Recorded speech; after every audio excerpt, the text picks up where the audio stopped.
Police officers across the country have been tasked with enforcing social distancing, which has seen some of the public's reaction and attitudes towards police turn aggressive. New South Wales Minister for Emergency Services and Police, David Elliott, spoke to me just a short time ago. Well, by and large, Peter, we've actually been very happy with the way the community has behaved, and particularly the way that the police have been able to manage it.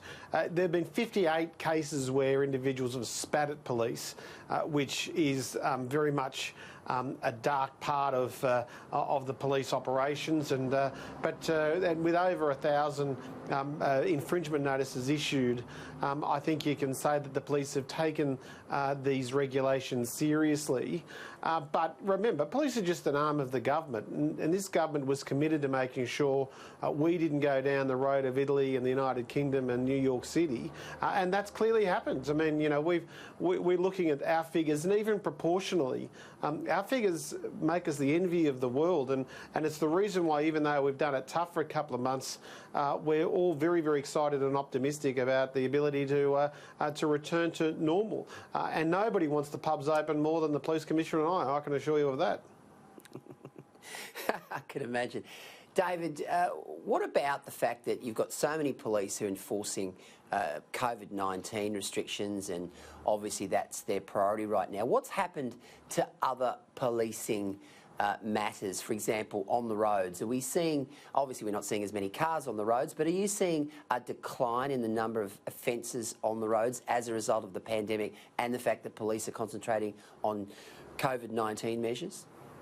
Well, actually, the disappointing side of the rest of law enforcement is that high speed has been a problem. We've actually seen a spike in the number of people that have been booked for 40, 45 kilometres an hour more than the designated speed limit.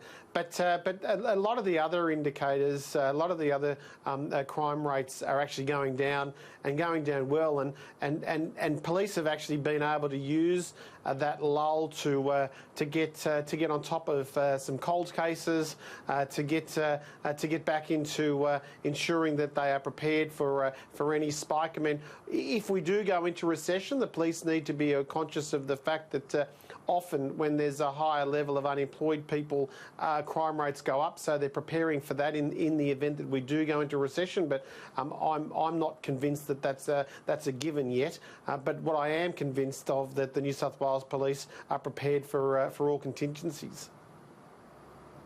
Now, a federal regulator has been appointed to investigate the problems at Newmarch House, but there's also been calls for a criminal probe into what's happened there. Now, the latest I've heard is that you've ruled that out.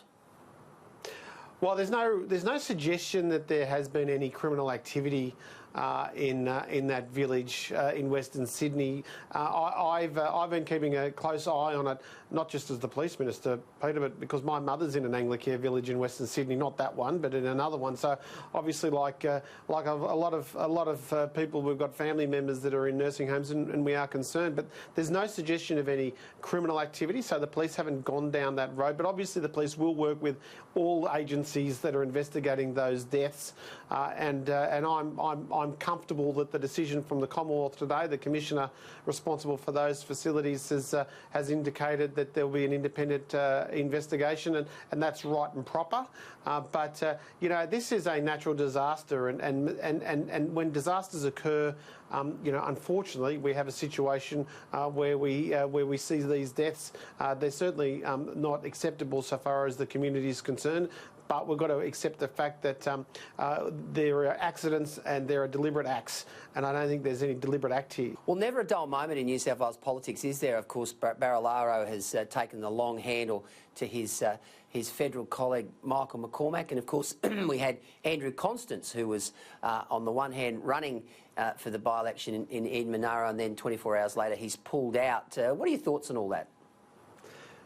Oh, listen, Peter, I mean, I don't necessarily want to address the two individuals, but, you know, and I want to say that politics is a brutal game.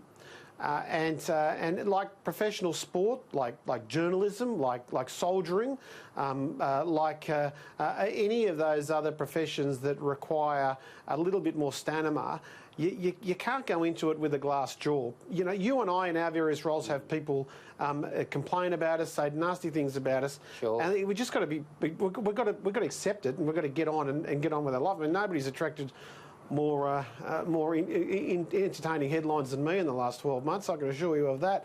But I don't want people to be discouraged by going into politics because of what's happened. I don't want people to think that we're all the same. You know, as I said, if you want to come into politics, as I said, or even journalism or professional football, or in my previous career in the military, you've got to investigate the parameters, know what you're getting yourself in for, and if the heat's too hot, get out of the kitchen. David Elliott, New South Wales Emergency Services and Police Minister, always a pleasure to have you on Sky News across Australia. Thanks for joining us.